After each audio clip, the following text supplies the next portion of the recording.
Stephan van der Berg from ERM. Stephan, thank you very much for joining us. It's a pleasure. Nice to be here.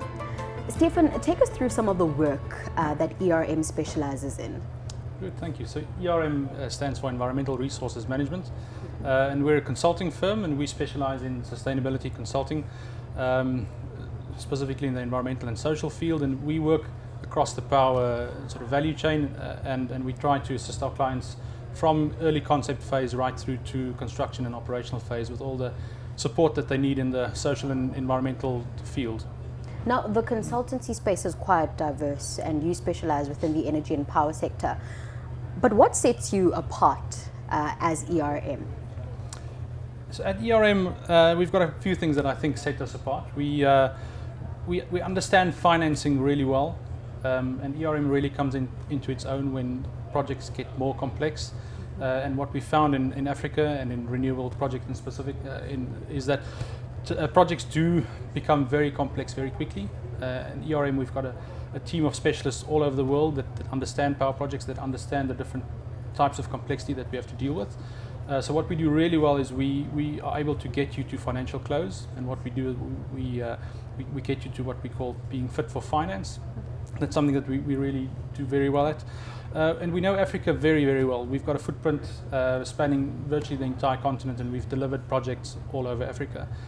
We've got offices in South Africa, in Mozambique and in Nairobi, with smaller offices located in West Africa, and we've worked with partners in virtually every country on the continent. Let's look at some of the research that you've done over time and trends that you've observed with regards to sustainability within the energy and power sector.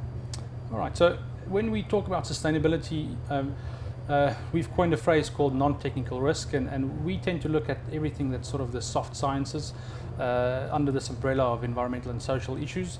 And we've picked up that there's some trends over the years that we've assisted clients with. One thing is the earlier we get involved, the better for our clients. We are able to understand and identify risks, non-technical risks that our clients that usually look at these projects from a traditional engineering lens that they're not able to pick up on. So that's been definitely a trend is sort of seeing the difference between us coming in early versus ERM getting part of the project at a later stage, and the difference in the time it takes to reach financial close for projects. Recently, with global climate change, that's also a big trend that's we need to look at. The Sustainable Development Goals that many countries have committed to is becoming increasingly part of the picture in power projects in Africa. So we try to combine all of these aspects during the projects that we do when we start off during what we call the scoping and screening phase.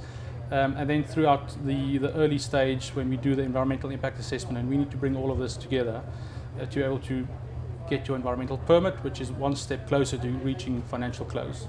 Now, ERM has both a global and a continental footprint.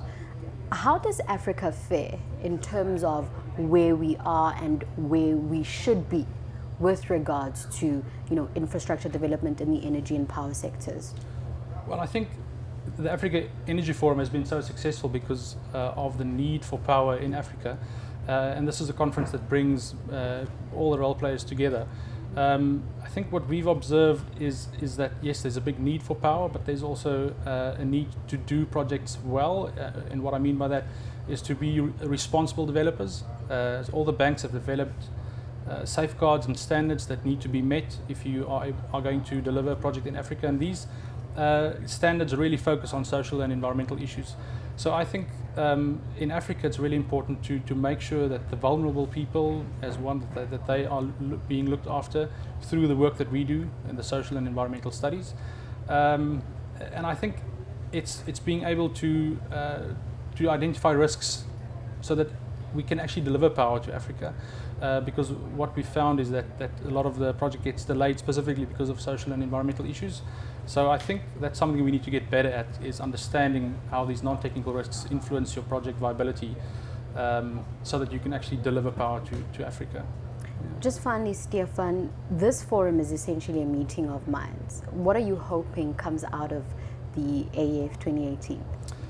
I think for ERM specifically, we're hoping that sustainability again starts becoming front of mind, that it's one of the things that our clients think of in the beginning and early stages of their projects. And I'm hoping that they then realize that ERM actually has the skills and the expertise worldwide, but also specifically in Africa, that can help them to unpack these issues so that they are able to deliver their projects. Thank you, Stephan.